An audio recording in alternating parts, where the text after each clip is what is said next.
Hey, what's going on, guys? Chances are, if you're checking out this video, you probably just went through a breakup. Your heart's hurting, you might feel lost, and you want to get back to your regular self. I'm going to give you guys some tips that have helped me personally get through a past divorce and multiple breakups over the last 15 years to help get through and get back to your regular self and also become a better person outside of the relationship afterwards than you even were in the relationship. Stick around.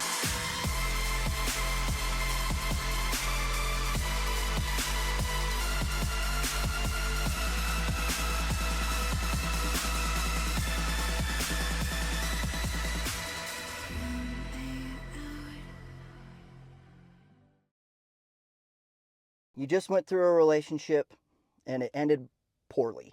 They broke up with you, you broke up with them. It was a guy, it was a girl, their fault, your fault, everybody's fault, nobody's fault. Bottom line is you're hurting.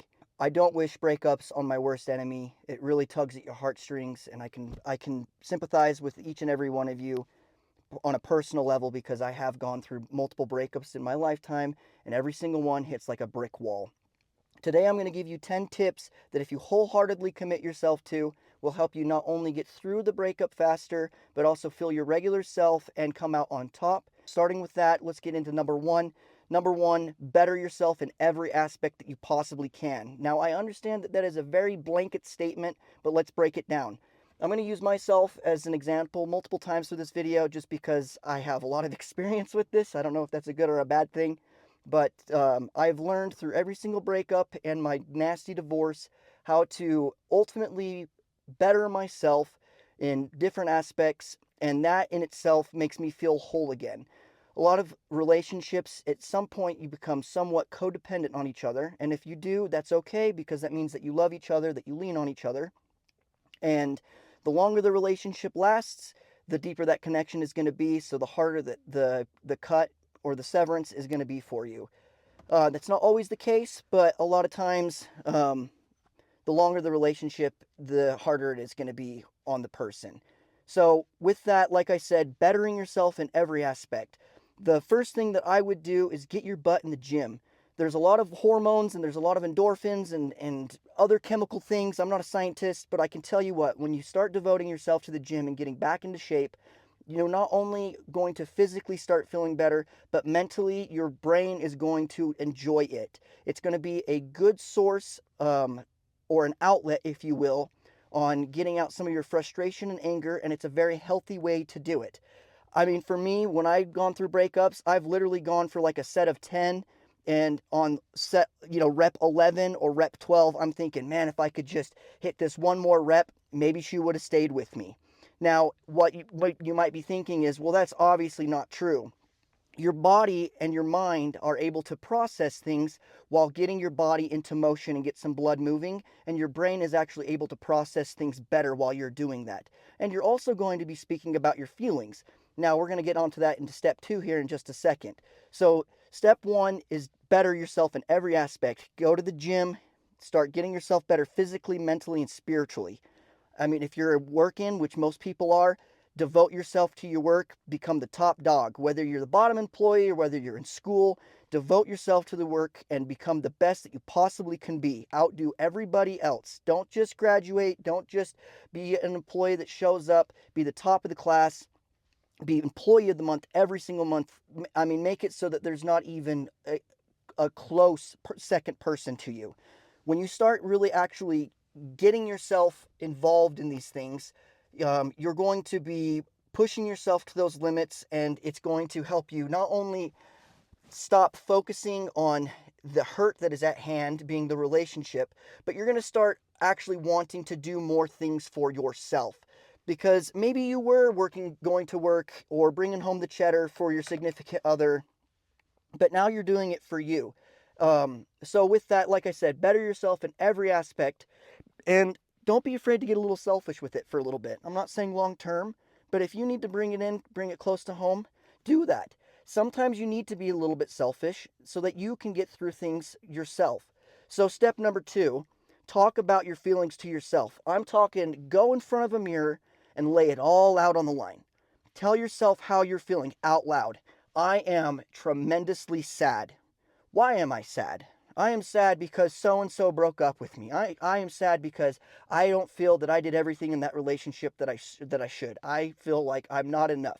Whatever it may be, talk it out, because when you're able to speak it instead of just process it through your mind, there's a part of your brain that can actually comprehend and work through those feelings better. And it's such a simple trick just to speak to yourself out loud in front of the mirror.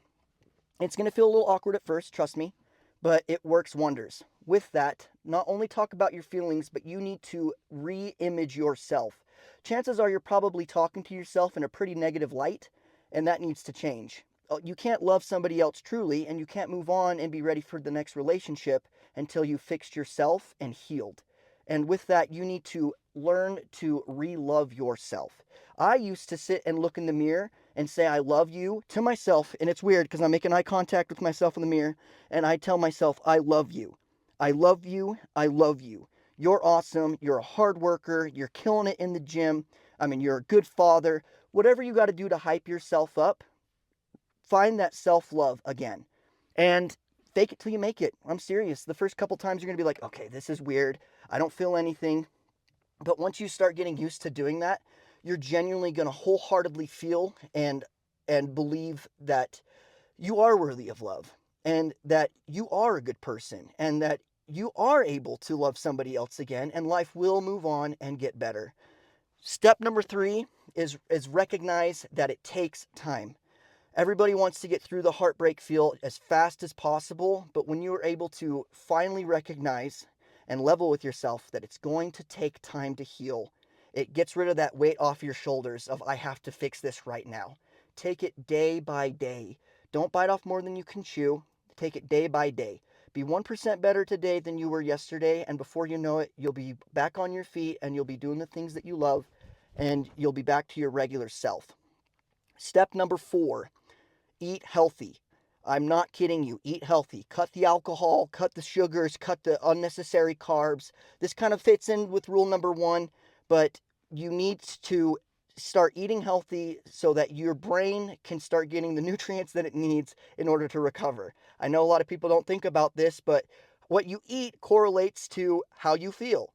So if you're putting junk into your body, you're probably going to feel like junk on top of everything that you're already going through, which is a junk situation. Small steps and small things here and there are going to fix the big problem over over the span of the long term. Step number 5, lean heavily on friends and family. And if you don't have friends or family, devote yourself to making friends or having somebody that you can lean on.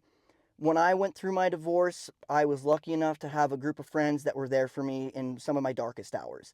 And that honestly speaks volumes to them, and it actually made our relationship grow even deeper. So the very first thing that I would be doing is I would be taking a couple days to myself. Let yourself cry it out, let yourself talk it out, get those initial feelings out, and then start being social. Put yourself out there. If you've been in a relationship for a long time, you've probably reclused a little bit because you're used to spending a lot of time with one person. So you need to rebuild those social skills and get out and apply yourself. That way you can actually learn to talk to human beings again and eventually start going on other dates. Tip number 6. Tip number 6 is learn new hobbies. So for me, I picked up fly fishing. I picked up disc golf. I got back into the gym super heavily after taking kind of a couple years off. So those things took up a lot of my time. If I wasn't working and I wasn't with my son, I was out either with friends or I was learning new hobbies. And nowadays, disc golf and fly fishing are two of my biggest hobbies, and the gym. I go consecutively now. That's never changed now. I also learned more about camping and backpacking. I used to go as a kid and I stopped. So now I'm an avid camper and backpacker. Go out. It doesn't have to be those things. It can be art. It can be basketball. It can be whatever you want. Bicycling. Anything that brings you joy in the past or things that you've always wanted to do. Now you've got the time to do it. You don't have to answer to anybody. Go out and learn it now. And that's the magic of it, is this is the time for you to do the things that you want. Bringing it back to being a little bit selfish, you have all the time in the world to do whatever you want now. So better yourself because of it. Get out, get active. Learn that new skill. Learn that new hobby. Tip number 7 is treat yourself.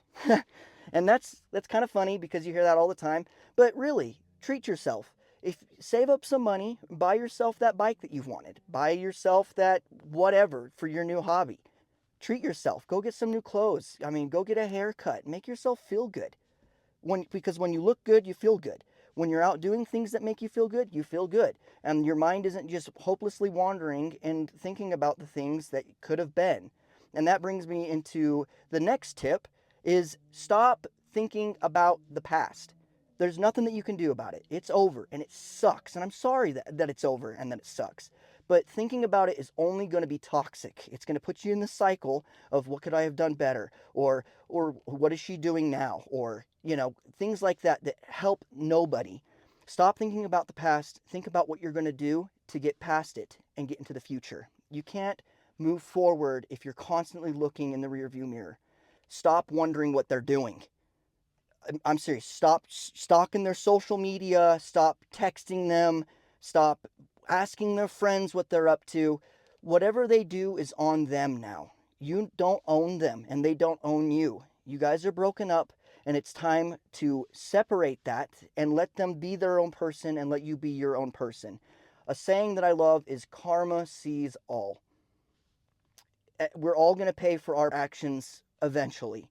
And so, best thing that you can do is focus on being the best version of yourself and not wondering what they're doing, not wondering who they're seeing and hanging out with, or what they're telling people, because it doesn't matter. It's like a tennis game. When the ball is on your side of the court, you are in control, but you have no control once you hit that ball into the other side of the court. So, take things into control what are on your side of the court.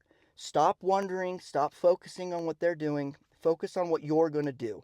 Once you start getting that mentality down, you're going to shift into a new perspective, and that's going to help you move through it quicker. Step number 9. This is a big one too. Forgive yourself.